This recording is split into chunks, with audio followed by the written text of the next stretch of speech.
ఆ రోజు అక్కడున్న పక్షులన్నీ కూడా ఆశ్చర్యపోయి చూస్తూ ఉంటాయి. ఎందుకంటే చిలకమ్మ పిచ్చుకమ్మ ఇద్దరూ వేరువేరు హోటల్స్ పెట్టుకున్నారు. అక్కడే ఉన్న సారా మోటుగద్దతో ఇలా చెప్తూ ఉంటుంది. ఏమైంది స్నేహితులిద్దరికి? నిన్నటి వరకు కలిపే కదా హోటల్ పెట్టుకున్నారు. ఒక్కసారిగా ఇప్పుడు ఏమైంది? ఇద్దరూ వేరువేరు హోటల్ పెట్టుకున్నారు. అదే నాకు అర్థం కావడం లేదు. అయినా ఇప్పుడు మనం ఎక్కడికి వెళ్ళి తినాలి?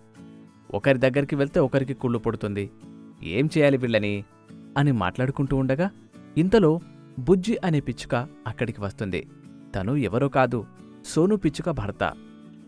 ఏంటి మిత్రులారా, ఏం జరిగిందని ఎందుకలా కంగారు పడుతున్నారు? నాకొంచెం చెప్తారా? అదిగో కళ్ళెదురు కనబడుతుంది కాని భార్య జానుతో వ్యాపారం చేయకుండా ప్రత్యేకంగా వ్యాపారం మొదలుపెట్టింది. అందుకే ఆశ్చర్యపోయి చూస్తున్నాం. ఓ, అదే రాత్రి వీళ్ళిద్దరికి గొడవ జరిగింది. అందుకే తెల్లారిపాటికి ప్రత్యేకంగా హోటల్ ఏర్పాటు చేసుకున్నారు. గొడవ? ఏం గొడవ? చెప్తా వినండి.